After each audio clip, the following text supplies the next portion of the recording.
Thank you, Senator Fazio. And first and foremost, a big thank you to all of you for taking the time to come here today, and also to recognize, as it was said by a number of you, a lot of your fellow farmers can't be here because they need to work. And that's a message not lost on us as well. So big thank you for your advocacy. For me, from a farming point of view, just so you know, my district up in Northeast Connecticut represents a huge number of farms and farmers, including my town of Woodstock, where I was chairman of planning and zoning for 15 years, and we're a very ag-friendly town, and I'm proud to have been part of that, and also to have created the Ag Commission in my own town. And that support continues in the work I do as a senator.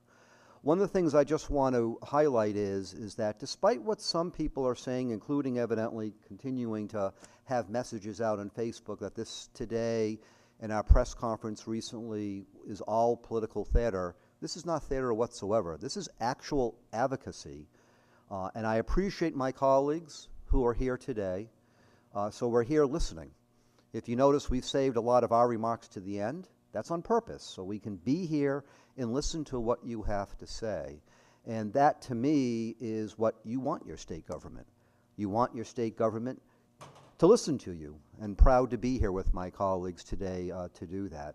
And also proud with my colleagues with bills we are submitting and have submitted, listening to what you have said and your concerns, your questions, your ideas, to actually create legislation on all the points that you've mentioned, and including more that we need to work on in various things, such as dealing with what happened now with forest land.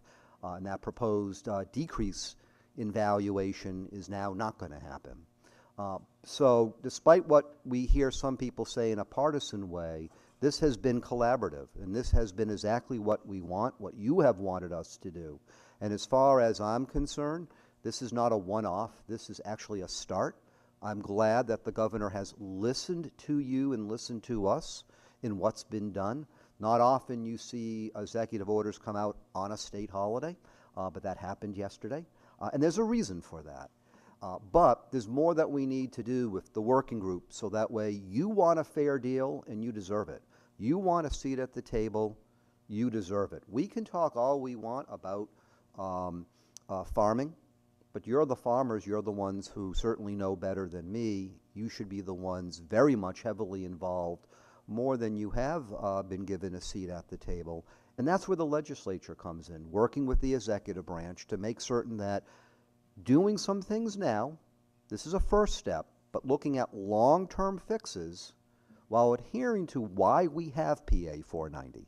We've had it for many decades. There's a good reason why, and we need to make certain that we hew back to the reasons why it was created in the 60s and make certain it's relative now and it's effective and meaningful now, given what you're facing. And many other issues as we continue to fight for affordability in this state, just not for you as farmers, but for everybody in this state. And this is one part of what we need to do. So I appreciate your being here working with us, and I'm proud to say that all of us here are here to work with you and keep the pressure going and keep reminding us why you're farming and why you want to continue to farm and continue to make it generational so that we don't forget and we can continue to listen and work with you and work for you.